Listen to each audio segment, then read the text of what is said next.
জুলাই জাতীয় সনদ বাস্তবায়নের আদেশ জারি ও আদেশের উপর গণভোট আয়োজন সহ 5 দফা দাবিতে বরিশালে 8টি সমমনা দলের বিভাগীয় সমাবেশ ঘিরে সকাল থেকেই বিভিন্ন জেলা উপজেলা থেকে নেতাকর্মীরা আসতে শুরু করেন নগরীর বেল মাঠে।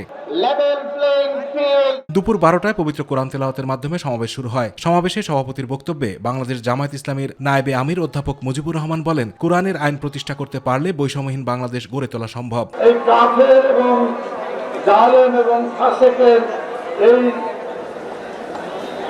অপবাদ যাতে আপনার ঘাড়ে না আসে, বাংলাদেশের 18 কোটি মানুষকে বলবো যে আসেন আমরা বাংলাদেশকে চালাই মানুষের আইন দিয়ে নয়, আল্লাহর নাজিলকৃত যে বিধান কোরআনের আইন দিয়ে বাংলাদেশকে চালাই, তাহলে আমরা এই অপবাদ থেকে রক্ষা পাবো। একটি দলের কার্যক্রম নিষিদ্ধ করা হয়েছে, তাদের যারা সহায়তা করছে তাদেরও নিষিদ্ধ করতে হবে বলেও মন্তব্য করেন তিনি।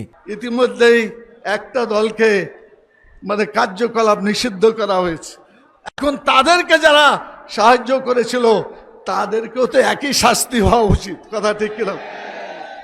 অন্যায় যে করে আর অন্যায়কে সাহায্য করে অপরাধ আলাদা না, সমান সমান।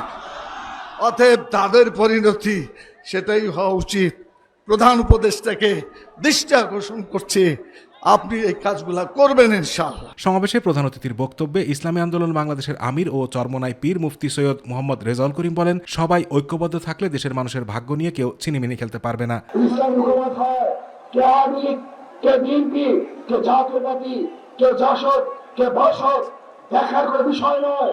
যারা অন্যায় করবে না তারা বাংলাদেশের প্রত্যেকটা জায়গায় নির্বিঘ্নে হাঁটতে পারবে, বুক উঁচা করে হাঁটতে পারবে। আর যারা দোষী আমার দলের হলেও তাকে জেলখানায় ঢুকে করতে হবে। দেশের মানুষ চাঁদাবাজদের প্রত্যাখ্যান করবে বলেও জানান ইসলামী আন্দোলন বাংলাদেশের আমির। আতিকুর রহমান তিতাস, মাই টিভি।